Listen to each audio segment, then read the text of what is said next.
You're listening to Always Building.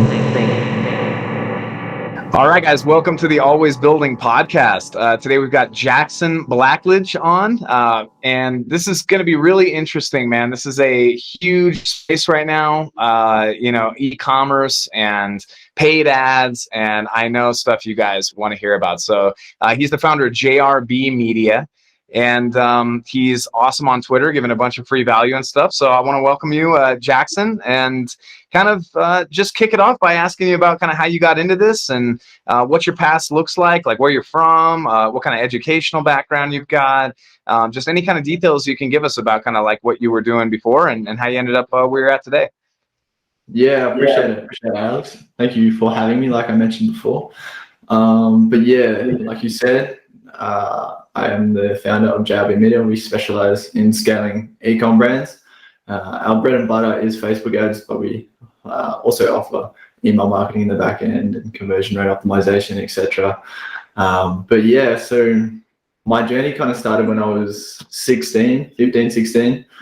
I was in year 10, or year 10 in Australia. I'm not sure what it's like over in America, but I think it's what is it in America? I think it's college.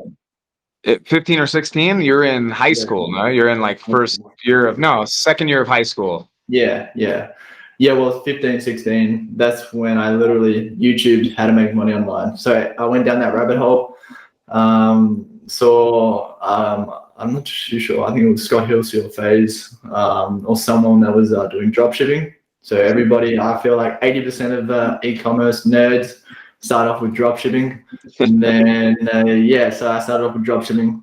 Started with that, built up a few stores, failed with a few, ran up a few to 5 figures per month with some solid profit margins.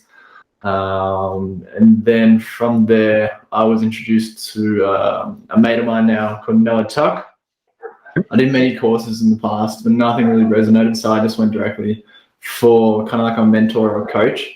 And at the time I was working at McDonald's in Australia. So it was like $14 an hour. So I dropped a few K and became one of Noah's students. He now runs Social Snowball. Big shout out to Noah. He's a beast in the space. So I decided to really just take action. There was a huge learning curve at the start as I kind of figured out which products sold best, where to source the products, and really what to do. And I learned a lot of things the hard way, but meaning profit margins and what not to do and what to do. Because at the beginning, I literally just thought, bang, customer buys it, and then the supplier will post it out. But then you get the emails of unhappy customers, and then you get the plugins that you have to put in, and you're like, oh damn. So one thing I learned there was definitely customer service, Jeff Bezos says, is very crucial. That was, like I said, that was a learning curve. Once I worked out the kinks and stuff, I scaled my way up to my first ever 4-figure day, which was beautiful. Making $1,000 online in one day was a small, it's pretty small in grand scheme of things, but it just opened my eyes. Even when I made my first sale and I got that Shopify notification, the cha-ching, I was like, oh shit, damn. It opened my eyes as a 17-year-old kid to what was actually possible. Dropshipping was a great start, but I knew I wanted something different, something that I could kind of own for myself. And that's when I launched Growth, which is actually a clothing brand, a men's streetwear brand. And launching the clothing brand, we'd have boxes come in. I was talking to suppliers in China and stuff like that. And the supplier that I had was actually the same supplier as a company Dope, DOPE, that is putting out. So it came out of the same factory. So the quality was really high, which is great. But yeah, just having fun. I would get my mates together, we design clothes together, go back and forth and get new kind of stuff for the season, if it be winter or summer. But yeah, launching the clothing brand was much smoother as I was able to handle logistics, source high quality products much easier, thanks to the dropshipping experience and stuff. Learning from guys like Iman Gadzi, FaZe Wasani, Luca Nets. Luca Nets is a goat within the ecomm space. Mm-hmm. So huge shout out to them. So they gave me a ton of experience. So yeah, growth scaled pretty quickly as a men's streetwear brand, huge in the UK. As we hit ads over there a lot, with our hottest items being like tracksuits and puffer jackets and stuff like that. And since I was still in school, I dropped. Well, on the way to school, it was like an hour for me because we moved out of town for a bit, and I was like last year in high school. So I'd have the back of my car, like little hatchback, back of my car full with like parcels and stuff like that, dropping like 2 to 3K off of inventory at the post office. I'd have to link up with the post office like manager and say, "Yo, come on, swinging by like an hour early, gotta drop off a bunch of stuff." So they were really, really good for that. So that was funny. But I ended up selling that brand. And then it was, I sold it for like 15, 20K.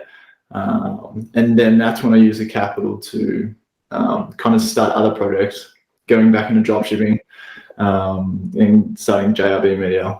And before actually going deep into JRB Media, I actually started an electrical apprenticeship, which is like an electrician. Mm-hmm. I was an electrician for like a year and a half.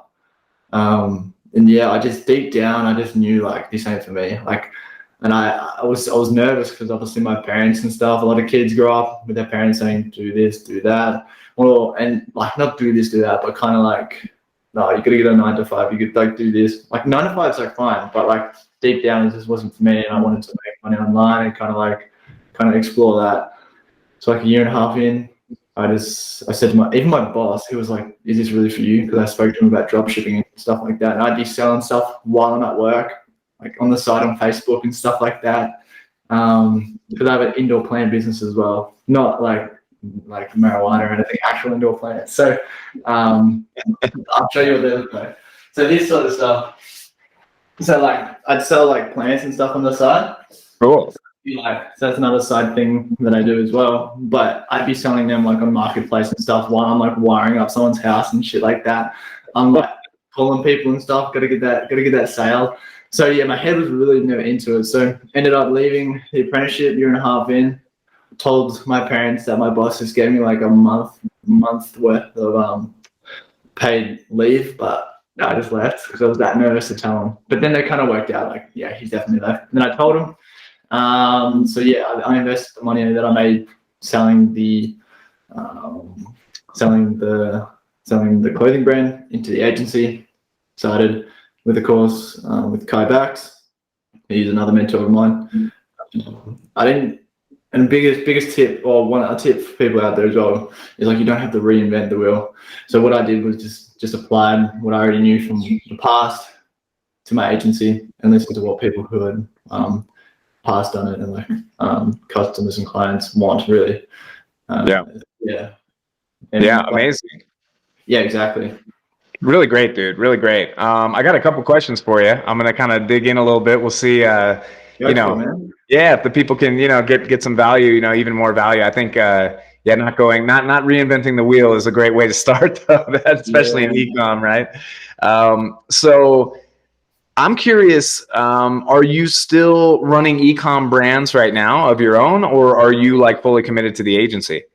Yeah, well, good question. Because the thing is, like, the past year, I'm like running up the agency, kind of focus on that. And like 80% of it is kind of like kind of handled, right? Logistic, like, because if you go into it and you think it's going to be like really easy, you think you can just not sell like a client, but like get a client, get 2 clients, get somebody to help you run ads, or you can run the ads yourself, and then kind of get a closer. But there's so much more logistics that go into it. But then I was able to work out how to like kind of automate it a little bit. But I haven't got any brands at the moment, but 2022, I'm really wanting to start another brand or 2, really try and scale that. And because I just had, I don't know, the enjoyment about building brands and even dropshipping, man. Like dropshipping with TikTok ads at the moment is going crazy. Like money Twitter with TikTok ads. I look at that here and there. I'm like, damn, I want to get on that. Not just the potential, bro. Yeah, the bug's biting you again, man. Let's talk about agency logistics, man. You just mentioned that, and I think so. It sounds like your plans are definitely in the future to build more brands and kind of get that creative flow happening again, because I know that's super fun. So what do the logistics look like for you? Like, are you currently running sales and stuff, or like how do you kind of operate your business right now? I'm kind of curious. Yeah, so at the moment, I have a closer, Mm-hmm. and then we've got a team of media buyers. And when it comes down to, and then I've just got a bunch of like softwares and stuff that really help as well. But when it comes down to email outreach, I did it in-house. But then there's a bunch of amazing B2B sort of lead gen agencies that are kind of like pay-per-call. Like Knowledge X, Andre, Christian and stuff like that, like beasts in the space. And I kind of lean down that way for email outreach and stuff like that. So it's very much sort of like hands off at the moment, other than like fulfillment. You've just got to make sure fulfillment, meaning you can actually generate client results, and then you'll get referrals, and you'll then be able to run ads and stuff like that to get more clients, etc. Awesome, man. And so you have a team doing fulfillment or something, or are you still actually in the cockpit, like doing the Facebook ads? Yeah, well, I'm like 10-20% in the cockpit at the moment, but I was like 100% in the cockpit, and then I was like, I wanted to be able to start an agency, so like I wasn't doing this, but responding to clients. At the moment, I just respond to clients, fulfill a little bit, and then help where I need, so like creatives and stuff like that. But yeah, awesome. I've got a team of media buyers that handle all that, and they're beasts. So yeah, shout out to the team at JB Media. Fantastic.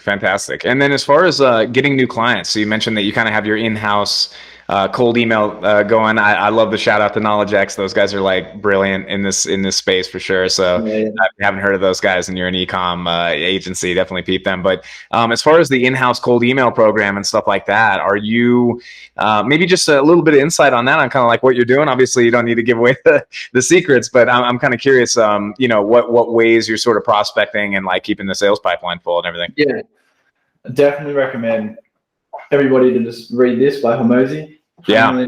But yeah, when it comes down to emails, the greatest subject line that I found when I was doing emails was "coffee next week?" ? Because people open and be like, "Oh, did I organize something?" Because they feel bad. So yeah, got a lot of open rate there. But when it comes down to kind of like the sequences and stuff, it's just about having like a unique sort of style. So I'm like a GIF person that sends like GIFs in group chats and shit like that. Yeah. So it's just that, or making their day, or funny, or taking 10 seconds to do something customized for them. And because you gotta remember, these guys get like 10, 20 emails about the same stuff every day. Yep. So even if that be like you mix it up and send an email at like, you can even try sending an email to them at like, I don't know, 10 p.m. or early in the morning, because they usually get all their emails during the day. Totally. Hit them up through other channels and stuff like that. So just being unique, having like, you don't have, if you're not fully confident within your service, you don't have to have guarantees, but you can just rename your offer in like a more sexier way. So instead of saying, I run paid ads or I run email marketing, you can say something like, I take a brand's top 3 selling products and turn them into, like, I don't know, 2x their sales within 90 days or something like that. So you want to give them a sense of sexiness within the offer and stuff like that. Yeah, makes a lot of sense. Yeah, I mean, it's so much about the offer. I love the subject line, man. Coffee next week ? That's yeah. I mean, people. I think you would probably agree that people need to start getting a lot more creative with that stuff. Because I think it's a lot of the same formula going around, sent at the same time of day, all that stuff. Yeah, and there's different channels you can try. You can, like, I've tested ads as well. Like, you can go through Instagram. You can hire like a VA and stuff to kind of train them up and get them going on organically. Building up a social presence on organically is amazing too. Like, I started really trying within Twitter maybe 3 months ago, and I'm nearly 500 followers. So when I got my first 100 followers, it was like, damn, like that's pretty cool. So definitely kind of getting your name out there. You don't have to kind of portray that you're a beast within the space, but if you just set your account up to kind of show that you know what you're doing, flex some results, and then go from there. and just network with the right people. Money Twitter is amazing for that. So link up with some like email marketers, conversion rate people, and then you can get clients from each other and stuff like that. So exactly.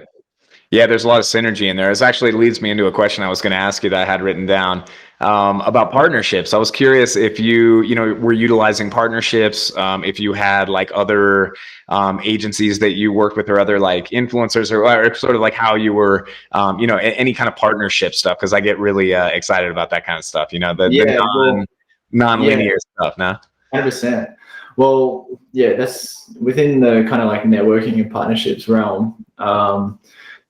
I've got because you become good mates with these people. So like I mentioned, Knowledge X, I was one of their clients, but now we're to the point where we're good friends, and they hit me if they see a post on Twitter, somebody needs ads, they let them know that they give them my name. But I do the same. Anybody and everyone that comes to me and like when like they need leads or they're struggling within the space. I will send them kind of like their way, or I will kind of give them to other partners as well. But then, email marketing.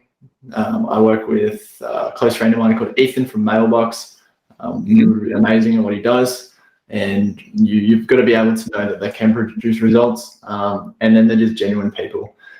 So yeah, it's good to have those people under your belt, because one, you can send clients to them, and in return they'll send clients to you. But yeah, I've got a conversion rate optimization agency that I work with as well, Jacob. Forgot his last name, so feel bad for that. But yeah. Okay, we'll link to it. Yeah, we'll link to it later. Yeah, exactly. Great, man. Wow. So I love that answer. I think, that's something that, growing an agency all alone is like the worst thing you can do, is always the thing I think, it's just having even just that moral support, like you said, from Dre and the guys, right? It just helps so much. Correct. Because you obviously you're sitting in your office or whatnot, and if you don't have kind of like, if you're working remote but you have a team online, it's funny. My mom the other day was like, do you talk to anybody when you work? I'm like, yeah, I've got like a bunch of people that we mess, like we hang out with, talk about and stuff like that. It's like Twitter and stuff like that online and whatnot. So yeah, that was funny. But you meet a bunch of people in the space, network and learn skills that they have, and then kind of just link up and really work together to build a better. Well, and you brought up, Alex Hormozy and these kind of guys too, where there's just, these guys they're kind of like a unique breed in the space as well that are kind of popping up. I kind of see, you and Andre and a lot of the other guys in Money Twitter sort of, going down that path slowly, right? Like where you guys will end up being that too, where I think, it used to be the Tony Robbins model and the Ty Lopez and the on stage motivational, like hurrah, hurrah. And then they have the like Lamborghini and the thing, this whole thing. And now there's this new crop of guys who's like, look, man, it's a little more, it can be a little more real than that. You don't need to, over sensationalize, right?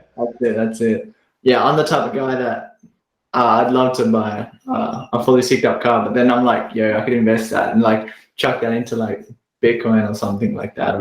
Yep. But it's also good to treat yourself and chuck it under the business name and call it a business expense. Sure. No, there's wisdom to that for sure. But I guess it's more so the spirit in which they're doing it, right? In which you're doing it as well. Like you're sharing, with us right now, you're sharing a bunch of what you're doing on Twitter. You're always sharing, knowledge that can help somebody, and you're not really asking for anything in return. It's just you're just throwing it out there to like, and so I guess my question I'll ask on that is sort of, this is something I've asked a few people, and it's always an interesting answer. Where do you feel like when you're teaching, because obviously you're pretty damn successful for your age and where you're at right now, but there's obviously people more successful, but you're teaching, do you feel that reciprocates and like makes you better at what you're doing through teaching?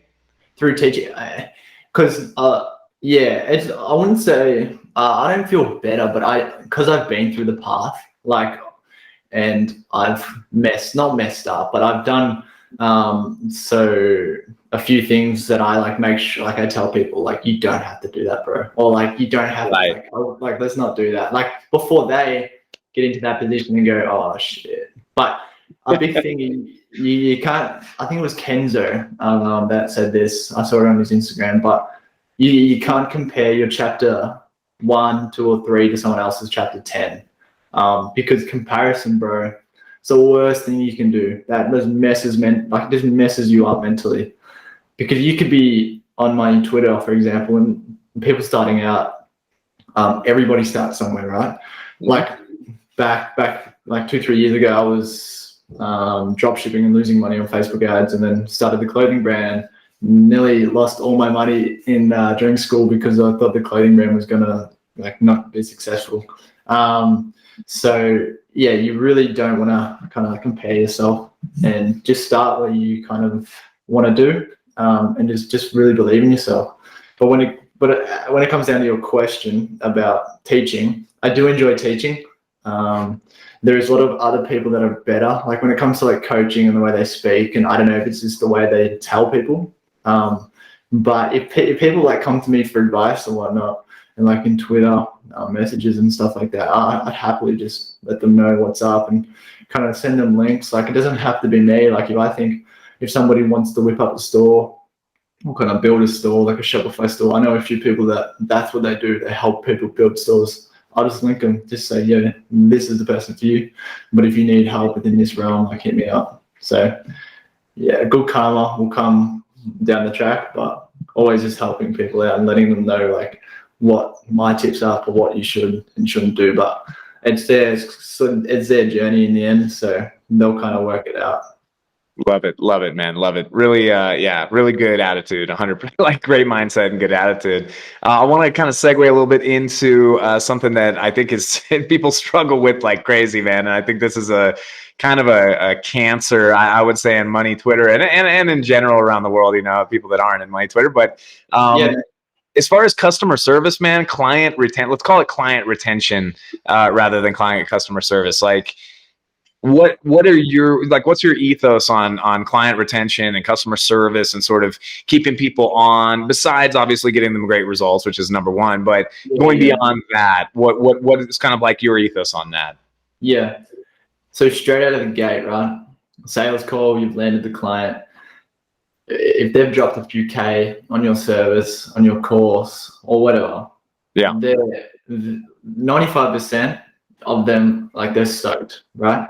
They're ready to go, blah, blah, blah. But there is a thing called buyer's remorse, where little things, the tiniest thing, could hit that and be like, oh, actually, like, did I make the right decision? So you want to I recommend having like kind of like an onboarding funnel, like a ClickFunnels, or you can make it through WordPress or anything really, to have just a neat sort of onboarding process, set up a call within the next week and kind of like welcome them to your team, the course, etc. But really make them feel part of the community or your kind of team, and just know that you're going to be there for them, ups and downs. And like, you don't have to, if you land a client, you don't have to be, we're going to get you like a 400% return. Like, yeah, we're going to smash it for you. Like, you can, best thing what we do is kind of like under promise but over deliver. So if you know you're going to get them, like Facebook ads, for example, let's say they're spending like 20K on ads, and because once you're in the space, you kind of get like a feel for it and what you can generate. And let's say I think we can generate maybe 80K for them within the first 90 days. But you don't want to like promise it. You literally can just say like 55, 50K, because then they expect that. But then once you pass that, and they'll be like, damn. So definitely want to under promise, over deliver. Just always setting up like bi-weekly calls or monthly calls, and just keeping them in the loop and just making sure you're there for them and saying to them, because we say to our customers all the time, or clients, sorry, like, if you need anything or have any questions, there's no dumb questions, just let us know. A few times, like, clients ask questions because they're worried or they're fearful about maybe results, or they're fearful about creatives, or even sometimes a client is doing something that we don't like. Like, they could literally go into our ad account and edit some copy and then turn an ad off. And that happened for us during Black Friday. They edited copy and they didn't turn the ad back on. And then they came to us thinking it was like, we were kind of like stuffed up the ads, and we're like, and I spoke to the team. I was like, did we turn it like the ads off? I was thinking, damn, like this is not good. But yeah, found out that they actually accidentally turned it off. So like, well, so yeah, just got to stay 100% with the client, ups and downs, because they'll respect it. Like if you mess up and you come out straight and say, yo, we mess up here, we'll do everything we can to get you to here, they'll respect that. So yeah. Yeah, really good tips, man. You know, I love the part about onboarding and just making sure that that buyer remorse is sort of, you know, leveled out, maybe not lowered, but leveled out, you know, so they're kind of on an even keel. Because it's also, it can be horrible when they get, you know, they have an attitude and they get scared from the get-go, and they don't let you do your work too, you know. That's it. And you try to avoid that. Like if you get that vibe on the sales call, like I've had a handful of clients that are ready to drop a few thousand on our service, but you just get that vibe where they're not going to be a client, like micromanaging and stuff like that. Mm-hmm. And that's when you kind of step back and you're like, is it going to be worth it? But that's when you just refer to another agency that you're close with, and sort out a commission, and they can either bring them on or not. Yeah. Super smart, man. I know it's one of the most painful things, and those bi-weekly, monthly bi-weekly calls, can get crazy too. How do you deal with that? Like, as far as like, kind of staying in touch with these guys, is it you doing that, or are you like assigning that to somebody else, or how do you generally handle that right now? Yeah, so the onboarding call, that's when myself and kind of like the team jump on. But with the bi-weekly or monthly calls, good or bad, I jump on with the team, go over that account. It's long story short, it's kind of like results, what's coming within a few months, like promos, launches, etc., and then just really kind of like dig down into a game plan. If that be, we look into the Shopify analytics. Conversion rate could be down, so we'll bump that up. We'll try and bump that up.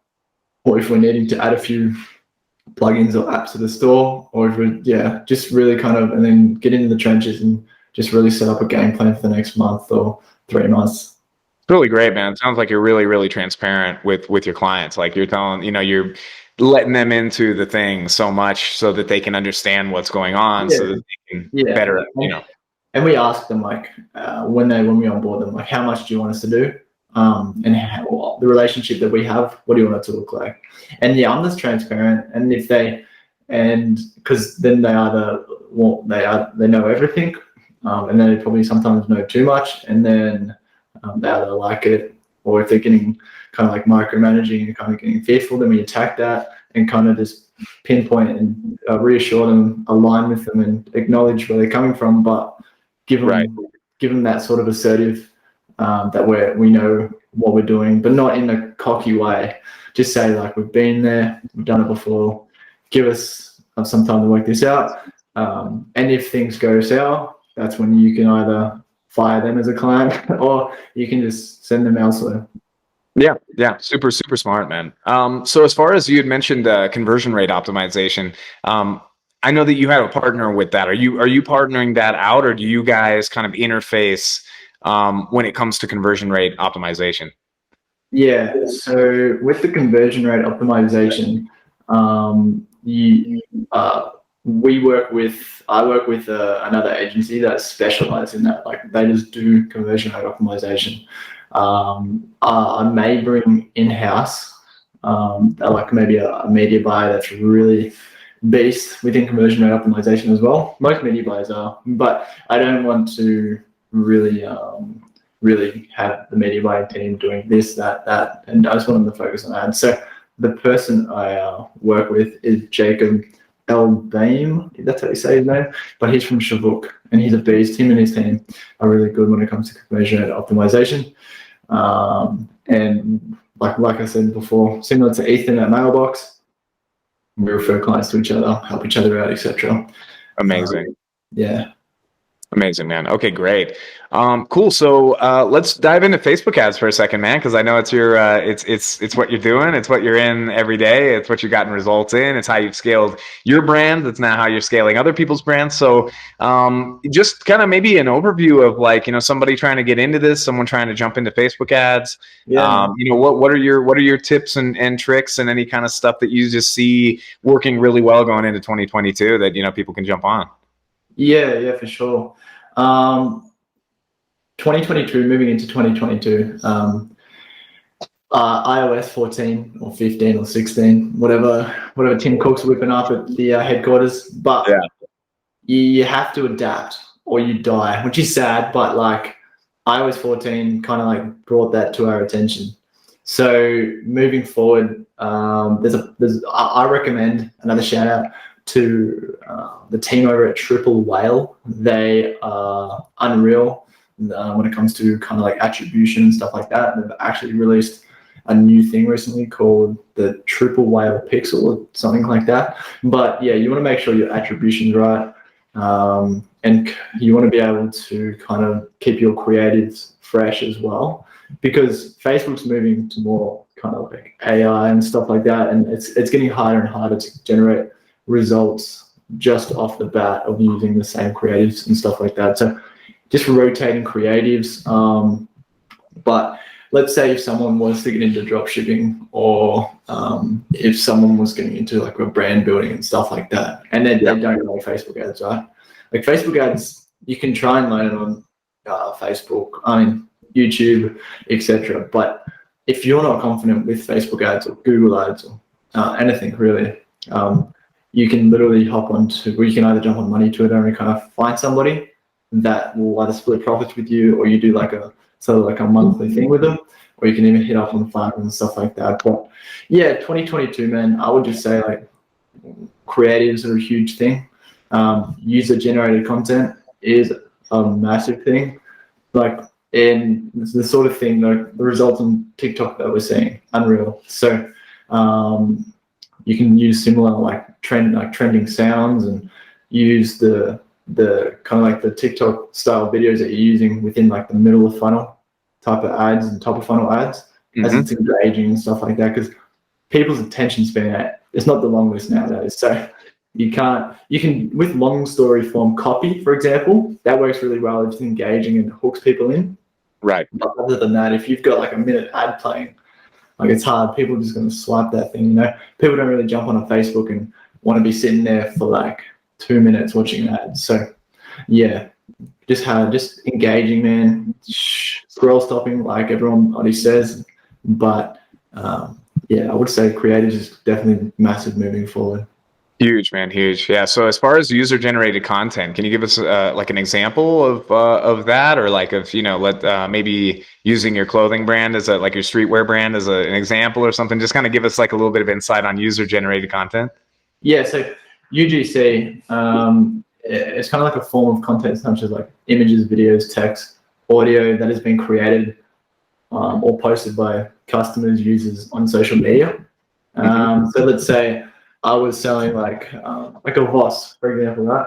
If I really like put it like that and smiled, or like send like a video and was like, "Yo, this water is so nice." Like, I don't know, but that's like UGC, and people, what UGC does, and I've learned this from Lucanet's Davey Fugati, which runs the Uddy, and FaZe as well.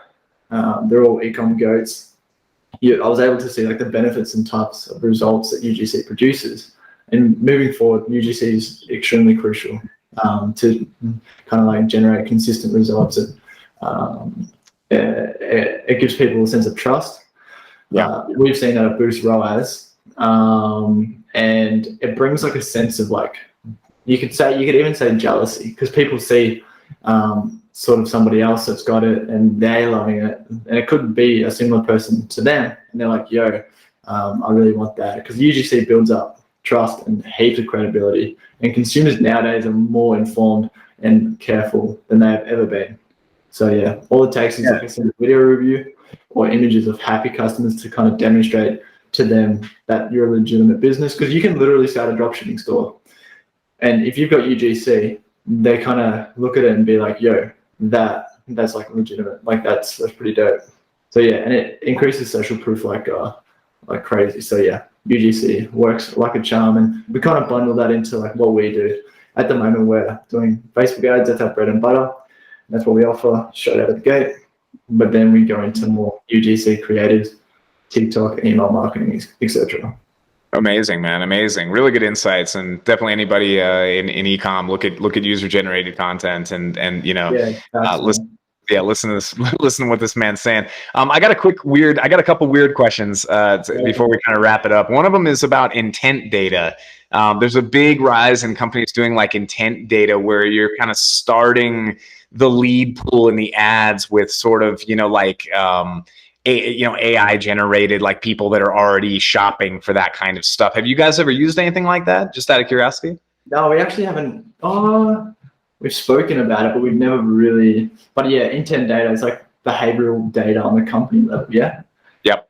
Yeah. So what we do is before bringing on a client is look at their competitors, the competitors' followers, and yeah, we do to a T, but probably not as. Yeah, I haven't actually read into that too much, but yeah, we look at competitors, what their followers are seeing, what their followers are doing, and then we can target similar sort of people to that level, and we get to know sort of like what they resonate with, where they're hanging out, where they're kind of like mingling within social media, and then with the right data, the right copy and creatives. So that always helps. We get our clients to fill out within the onboarding funnel like an audience diagnosis.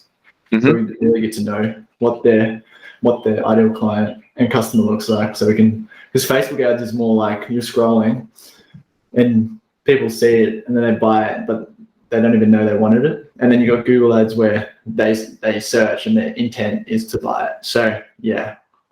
Right. Gotcha. Good, man.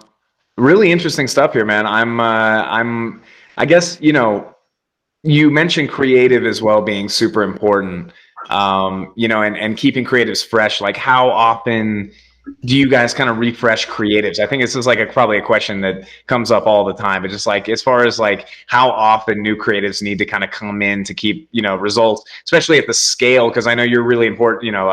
You're really focused on scaling very high for these companies. So I'm kind of curious. I know once things start scaling, it gets even more critical. So I'm curious, kind of like, what kind of rhythm should people expect when they're doing Facebook ads? Like, how many creatives do they need to make, and how often do they need to switch them out? Yeah, when it comes down to creatives, it's always good. Like more the merrier, I would say. It's about just consistently being able to split test and being able to rotate ads. I know moving back to TikTok. TikTok is like you've got to refresh ads and refresh creatives a bunch because creatives just die really quickly. But on Facebook, it really depends because some creatives can do really well and you can use the same ones for a few months. But others just don't work. But then others last a day or a couple of days or a few weeks. But we like every kind of like bi-weekly call, monthly call, we make sure the client either has a bunch of new creatives and we're able to get them from the client within Slack, and what we do is consistently make and get new creatives from the creative team so that we can implement within the actual ads. So yeah, we're always testing new creatives, probably like every second or third day. Always split testing. Wow. Great to know. I think that's like a big question that I always had about the e-com side. It's like how much you need to be cycling that stuff out. I know on YouTube, probably like, is it true that on YouTube you probably get away, or like Google, you get away with a little bit longer creative kind of lifeline there, like on one creative that's working? Yeah, I'm not with creatives on Google. Not probably the greatest person to ask for that, but yeah, I would definitely say probably you can, because on Google you can have like the top photos and then the sidebar. So yeah, you would probably get away with more time on Google, when definitely YouTube as well. So yeah, it's just because social media platforms, if they've seen it and they know they don't want it, and they'll see it again and be like, no, I don't want this. So right. It's that attention span scrolling. 100%, man. So we'd be testing ad campaigns, but within the ad campaign, there would be like 15 creatives or something like that. So, and then you kind of ask yourself the question, is ROAS of bulk break even? If it is, then we work out how we're going to scale that. But if it's not, you just don't get emotionally attached to it and just kind of like delete or stop the ad and kind of reiterate it or just don't run it again. Amazing, man. Really good. Don't get emotionally attached to your creatives and your stuff, man. I think, and in the agency space, I would say you probably are feeling that too, right? It's kind of like in the agency world, you're kind of testing things all the time. You're trying to get new clients in, and you just have to be, kind of like have distance from it. No, that's it. Because even with some sort of like creatives that we make to run ads or scripts within emails or offers, you could be whipping them up for like an hour or two, and you're like, damn, like this is good. Like I'm gonna get so many clients, or like I'm gonna get so many clicks, and you don't get anything, and then you're just like, oh sweet, like that was awesome. So, and then you just got to get rid of it, or you just got to stop it. You know what I mean? So it's definitely, even through the whole experience of like brand building, dropshipping, etc. You just can't get emotionally attached, because that's when the bank account drops, and that's when things just don't end well. So cut the ads when they're not performing well, or just really when it comes down to anything, really copy or Yep, makes a lot of sense.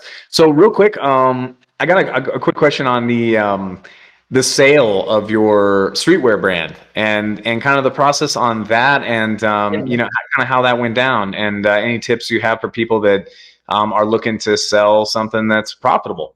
Yeah. So what I used was, I forgot what it was called. I think it's Shopify Marketplace or something like that. So cool. Yeah, you can actually sell your Shopify stores on this kind of like vendor exchange marketplace. That's it. Exchange marketplace powered by Shopify is the marketplace where entrepreneurs offer their e-commerce websites for sale. Amazing. So I was pulling in maybe like per month, maybe like 5K, 4 to 5K. Profit margins were pretty good. They could have been better, but I just didn't know as much as I do now. Yeah. So I sold it on there, and people are buying stores like all the time, man. Like you could start a store today and run it up to 20K per month, but then because it's producing 20K per month, and let's say profit margins are like 50% for easy numbers, so 10K per month. That's bringing in 10K MRR profit. People will buy that for like 30, 40K or even more. And if you're a more established brand and stuff like that, people buy brands all the time. So, and there's people in the space that kind of like build up brands once they've either had enough or they just don't hit a glass ceiling or something. That's when they sell it. So the process was pretty swift. It was nice. And then obviously from there, kind of just worked out what I wanted to do, man, because I had all this inventory. So I sold the brand, and then actually sold the inventory on top of that for an extra few thousand after, like the same price. So walked away with probably 20 to 30. And as like a 18-year-old kid, that's pretty good. So I didn't know what to. I put it straight in like my savings account. Looking back now, I was like, should have brought Bitcoin, bro. Like chucked it on some Decentraland land or some shit. Yeah, man. Yeah. Well, that's great. So you're a pretty big Bitcoin fan as well. Yeah, I'm really into like investing in stocks and crypto and just sort of like what's ahead, and like Web 3.0 and stuff like that. And it's actually going to be really interesting because I watched The Social Network the other day. I think that's what it's called. It's about like Mark Zuckerberg and the two brothers. What are they? Wilkinson brothers or something like that. Anyways, they're building their own metaverse. So that's the Winklevoss twins. That's it. They're gonna build their own metaverse and stuff like that. So it's gonna be super interesting. But amazing. Yeah, man. Yeah, I'm also a big believer in that stuff going forward, man. It's gonna be really. Yeah, I do. I love Bitcoin a lot, man. I always think that, seeing what's happening like in El Salvador and just all the, it's like a thing for the people. It's probably like the most exciting thing I've seen in my lifetime, frankly. So it's cool. 100%. And you just Do you accept Bitcoin on any of your like stores, or do your client did you ever, or do your clients accept Bitcoin on the stores? The only thing I've ever done was like a done with you service, and he paid in Bitcoin. That's That's all, all. because I don't know how, like within Stripe and the account and stuff like that. I spoke to the account and he's like, yeah, nah, this is not do that. I was like, so there's been a few times, but nah, other than that, not much. Cool, One cool. time I Yeah, was gonna, one time yeah. I was Hopefully that gets better in the future too. Now it's like there's yeah, yeah, the recurring payments don't work yet. There's a few things. Once that stuff kicks in, I'm like so excited for all that to happen. yeah, 100%. Yeah, like recurring payments on what's it called, on within Bitcoin. That'd be unreal, man. I think Oh man. Stripe will soon integrate something within I cryptocurrency. have to imagine. I have to imagine it's happening. Cool, man. Well, let's real quick. Let's kind of go into your plans for the future. I think we'll kind of start to wrap it up here because this has Yeah, been an sure. awesome conversation. Tons of Yeah, value yeah. for people. What are you seeing as the future? Of JRB Media, of kind of where do you kind of want to see all this stuff go, and what's your vision look like, man? Yeah, moving forward, it's easier. It's like pretty cliche. Obviously, just building it up, man, and just really making it much more automated, getting more clients under the belt, and it kind of getting to the point where we don't have to run emails, don't have to do ads, or don't, and we just work off more referral based and stuff like that. Yeah. But moving into 2022, definitely interested in building up some brands of my own and really getting into the trenches again. Because the thing is, like from then compared to what I know now, it's unreal. So it's going to be really interesting to see what's in store for that. Like I'd be on like stores and stuff like that, and because people come to you with the product and you know how much they're making and stuff like that, so you can kind of mock something up that's similar, or just work with the sort of like the business model and how they're operating and stuff like that, and see what they're doing internally that's making them successful. Yeah. But yeah, I'd be like seeing product and screenshotting and jumping on Alibaba and hitting up 3PLs and being like, yo, can you source this? So yeah, moving forward, just continuing to stay on track with JRB, building the team, building the clientele, getting more into ecomm, brand building, and just there's so many opportunities, man. Like for example, Alex from Closerify, Yeah. a beast when it comes to like sales and stuff. And even if like founders and stuff or people interested in closing, like if they just want to make some spare, like if they want to use the skills that they've learned over their time and earn some extra money for themselves and other agencies and stuff, and kind of like sell, I don't know, programs and stuff like that, like you can earn more money that way as well. And whilst you're doing that, you're sharpening your skills. So I love crypto and investing and stuff. And there's a bunch of people that are selling like investing courses and stuff like that. And then hit me up like, yo, you mind closing me this? I'm like, yeah, man. Like I could talk about it all day. It's not, if I'm not selling them, I'm just literally talking and like then obviously getting the closing the call. So yeah, big opportunities there, man. So yeah, Awesome, man. Yeah, I just had Alex actually on the podcast. His episode came out recently. He's awesome, man. Yeah, smart guy. Yeah, man. So awesome, man. That all sounds great. I'm gonna tell everybody listening, man. A lot of takeaways here, man. I think you mentioned failing a few e-commerce dropshipping stores too, man. And I think that's so important to remember. Don't we? Even if you're failing, man, just keep pushing and keep learning and like get to this point. No.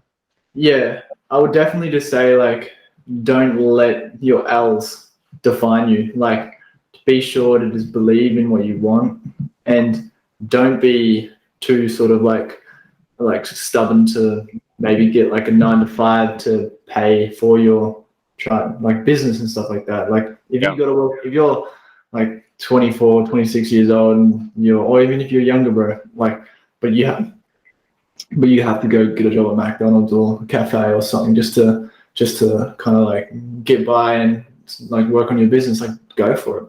And if you're not around the right people, just make sure your circle's tight and full of people that believe in you and kind of see your vision and share your vision, or just have similar interests, because then you push yourself as well. So yeah, don't Love it. just keep believing in what you want, and yeah. So important, man. So important. All that was great takeaways. I think so I'm gonna wrap it up here and kind of say go follow Jason Blackledge on Twitter. Number one. He's at BLV. So the A is like a V, BLVCKLEDGE. So Blackledge, but the A is a V. That's so cool, bro. You know the vibes. Oh yeah. So just it's got a nice little username there. So yeah, go see Jackson Blackledge on Twitter. You can check out his agency over at JRB, as in Bill media.com, jrbmedia.com. And if anybody listening is an e-commerce brand who needs some help boosting up their ads and getting more people in the funnel and getting more sales, this is the man to talk to. So, hey, thanks again for being here, Jackson. Anything you want to end with or anything like that? Or are we all good? Last thing that I would say is when it comes down to courses and stuff like that, because I know a bunch of people buy courses and stuff. Yes. YouTube, like that's all you need. That's all you need, guys. We're in a world with YouTube. You'll find anything and everything on YouTube. I spent over $50K on courses, and I could have got the same value, except for maybe one course. But yeah, you can. I would definitely say just invest that money into your store and whatnot, but just head. Yeah. No, that's huge, man. I'm glad you ended with that, honestly, because especially in this, e-com drop shipping stuff, there's definitely some sharks out there, man, that are just kind of like teaching stuff from 10 years ago, and they're not really innovating and they're not really doing it either. So I agree with you, Jackson, man. Get started. I think that's like the main thing is just to get fucking started, man. You just got to get the engine moving and get the thing moving. And like you say, if you got to get a job or you got to, figure out your money situation in the short term, it's going to pay off in the long term. That's it, man. Just learn on the way, bro. Learn on the way. Don't hang around for 2 months waiting for the perfect time, or I don't know, like you're moving somewhere in a month, or you've got to get a new laptop. Like just do it, man. Just start and work on the way, and don't fall for the buy my course for $5,000. Just YouTube, simplify things, and have fun in the process, bro. And just make sure your circle's tight. And just if to anybody that doesn't believe in your vision or doesn't share your vision, just low-key, like just fuck them, bro. Like 100%. And that's part of the journey, man. You got to believe in yourself. And I heard this quote. I said it in another episode, but it really impacted me. Where it's like, if you're not believing in yourself 100%, like unwavering belief in yourself, you're insulting God. You're insulting what created you, man. Like this universe is perfect. Everything you're doing right now, take the next step and just take the next step and just take the next step and just keep pushing. 100%. Hey, well, like I mentioned before, man, I really appreciate you having me on. Really stoked to kind of like see what people think about this podcast. And my first ever podcast. So I don't know how it went, but hey, really stoked to have been on this pod. So awesome, man. Well, glad to have you as well, man. Thanks for being on. And I think everyone listening is going to grab some serious value from here. And thank you so much for just, giving your experiences and some of that stuff, man. So we'll see you next time, though, man. We'll do it again. We'll check in, a little later down the line, see what your next e-commerce store is doing, and, give people some more inspiration. Exactly. All right, man. Well, you have a wonderful day. All right. You too, brother. All right. I really hope you enjoyed that. Thank you so much for listening to this episode of Always Building. If you want to learn more about Always Building, our community, our membership group, and exclusive webinars and trainings and discounts on software and all kinds of fun stuff, get help along the journey so you're not all alone, go ahead and check out alwaysbuilding.io. That's alwaysbuilding.io. And again, thank you so much. Best of luck on your journey, and you just let me know. You can reach out to me on Twitter or via email, alex@alwaysbuilding.io, or at always_building on Twitter. Okay, thanks again. Have a great one.